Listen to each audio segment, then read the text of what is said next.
It's been 3 days since the Galwan skirmish, and there has been talk of peace, but no signs of de-escalation. There have been military-level talks only for political rhetoric to follow. What really is happening in Galwan, and what is going to happen next? Let's try and answer some of these questions through some big developments that we have put together. First of all, the statement of the Chinese Foreign Ministry, it says Beijing has agreed to, quote-unquote, cool down the situation as soon as possible, and that China wants to maintain peace and tranquility in the border area. But here's something else that China has said. Do not underestimate, I'm quoting, do not underestimate China's firm will to protect its sovereign territory. So is China agreeing to de-escalate? Look at development 2. This is the Chinese definition of de-escalation, perhaps. The PLA conducting live fire drills in Tibet, flexing its muscle, showing off its so-called capability in border regions. There are tanks, missiles, drones, artillery systems, and enough footage of all of them. But guess what? No one is impressed, except, of course, the Chinese state media, or must I mention, the state-owned media. Have you wondered how none of them seem to be interested in finding out details about the Chinese casualty figure in Galwan? I'll get to that in just a bit. Let's talk about the blame game. And here's the thing. A country that is willing to talk peace and act on it will not be engaging in mudslinging. Peace and act on it will not be engaging in mudslinging. But China is doing exactly that. The Chinese mouthpiece Global Times is trying to peddle the narrative that it was India that started the skirmish. Too bad. No one is buying this too.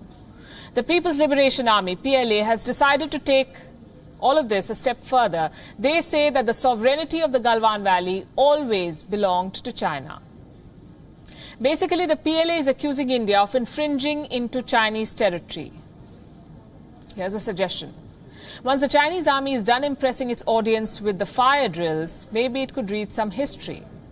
Development number 4 is that there is no development on the front of the Chinese casualty figure. It's been 3 days, but China has apparently had no time to reveal the total number of troops it lost.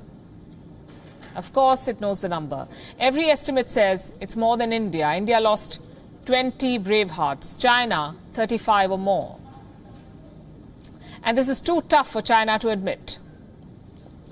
I'll tell you what China is up to. Beijing thinks it is fooling the world. On paper, it is talking peace, but President Xi Jinping has a very different message for his army. According to Xinhua News, Xi Jinping has asked his troops to improve strategic management of armed forces.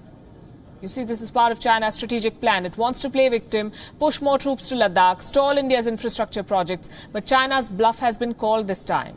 So coming back to the question, what is happening in Galwan? Here's a ground report. I'm standing in Leh. It's around 250 kilometers from the Galwan. It's quite bright over here because the sun sets around 8:30 p.m. over here. This is the closest we can get to the flashpoint. The situation on the ground is really tense. The two sides have maintained communication. India and China are now talking at military levels. India is clear it wants peace. But if provoked, New Delhi has promised to give a befitting reply.